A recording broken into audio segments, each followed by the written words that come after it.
अस्सलामुअलैकुम मोअज़्ज़िज़ दोस्तों। एक दफ़ा का ज़िक्र है कि किसी बाग में एक बहुत बड़ा सेब का दरख्त था और एक छोटा बच्चा उस दरख्त के पास आकर खेला करता था। वहाँ वो हमेशा रसीले सेब ढूंढता और उन्हें मज़े से वहाँ बैठकर खाया करता था और वहीं दरख्त की छाँव में बैठकर आराम किया करता था। वो दरख्त इस बच्चे को अपने पास खेलता देखकर बहुत खुश होता और हमेशा उसका इंतज़ार करता रहता।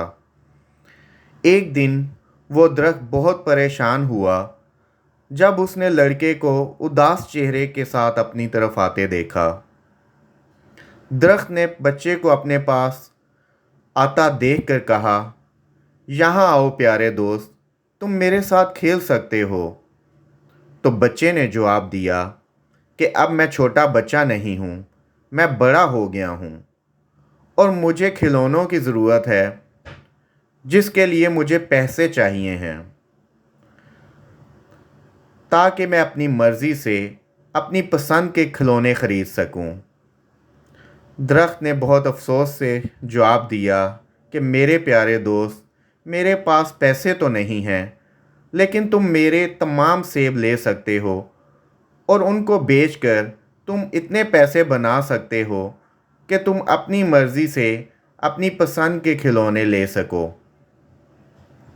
बच्चा दरख्त की ये बात सुनकर बहुत खुश हुआ और उसने तमाम सेब तोड़ लिए और वो तमाम सेब बेचकर उसने अपनी मर्ज़ी के खिलौने ख़रीद लिए। दरख्त बच्चे की खुशी को देखकर बहुत मुतमईन हुआ और खुश हुआ कि उसके सेब उस बच्चे के काम आ गए। बहार का मौसम गुज़र गया और ख़ज़ां आने को थी, लेकिन उस बच्चे का कुछ पता नहीं था। एक सुबह उस सेब के दरख्त ने अपने दोस्त को देखा जो एक बच्चा नहीं अब एक बड़ा लड़का बन चुका था। सेब के दरख्त ने उससे कहा, मेरे प्यारे दोस्त, आओ हम खेलते हैं।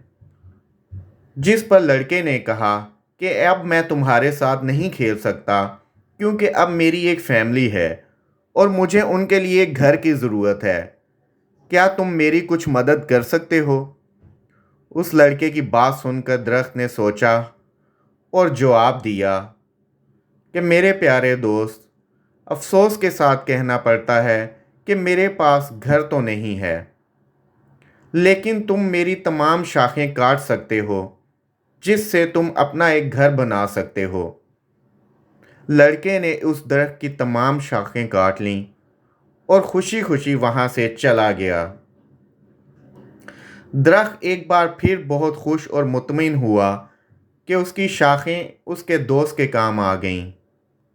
दरख्त अपने दोस्त को मुस्कुराता देखकर बहुत खुश होता। कुछ अर्सा बाद वो आदमी फिर उसके पास आया और सेब के दरख्त ने कहा, ए दोस्त, तुम मेरे साथ खेल सकते हो। जिस पर आदमी ने कहा कि मैं अब बड़ा बूढ़ा हो रहा हूँ और अपने आप को रिलैक्स करना चाहता हूँ। क्या तुम मुझे एक कश्ती दे सकते हो ताकि मैं समुंदर के सफ़र को जा सकूँ? जिस पर दरख्त ने जवाब दिया कि मेरे पास कश्ती तो नहीं है, लेकिन तुम मेरा तना काट सकते हो जिससे तुम अपने लिए कश्ती बना सकते हो और अपनी ज़रूरत पूरी कर सकते हो। उस आदमी ने दरख्त का तना काट लिया और उससे एक कश्ती बना ली। वो समुंदर के सफ़र को रवाना हो गया और बहुत अरसा तक वापस उस दरख्त के पास ना लौटा। बहुत सालों बाद जब वो आदमी वापस उस दरख्त के पास आया तो दरख्त ने बहुत मायूसी से कहा कि मेरे प्यारे दोस्त, अब मेरे पास तुम्हें देने के लिए कुछ भी नहीं। ना ही मेरे पास सेब हैं, ना ही मेरे पास मेरी शाखें हैं और ना ही मेरे पास तना है। दरख्त की आवाज़ में बहुत ज़्यादा दुख था। जिस पर वो आदमी बोला, कोई बात नहीं, मेरे पास खाने को दांत भी नहीं हैं कि मैं तुम्हारे सेब खा सकूं और ना ही मैं अब इतना ताकतवर हूँ कि तुम्हारी शाखों पर चढ़ सकूं। میں بہت بوڑھا ہو چکا ہوں، مجھے اب صرف آرام کے لیے کچھ جگہ چاہیے۔ جس پر درخت نے جواب دیا، میری جڑیں تمہارے آرام کے لیے بہت اچھی جگہ ہیں، تم آرام سے یہاں لیٹ سکتے ہو۔ درخت اپنے دوست کو اپنے پاس پا کر بہت خوش ہوا، وہ اپنے خوشی کے آنسو اس سے نہ چھپا سکا۔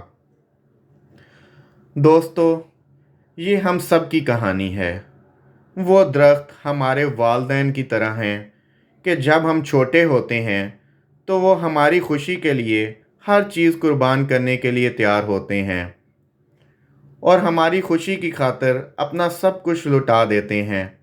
اللہ تعالیٰ ہمیں اپنے والدین کی خدمت کرنے کی توفیق عطا فرمائے اور انہیں ہماری طرف سے خوشیاں دیکھنی نصیب فرمائے، جیسا کہ انہوں نے بچپن میں ہمارے لیے سب کچھ قربان کیا اور ہمیں اپنی تمام خوشیاں پوری کرنے کا موقع دیا۔ اللہ تعالیٰ ہماری زندگی ایمان والی اور نیکیاں کرنے کی توفیق عطا فرمائے۔ آمین ثم آمین یا رب العالمین۔ مجھے اجازت دیجیے۔ اللہ نگہبان۔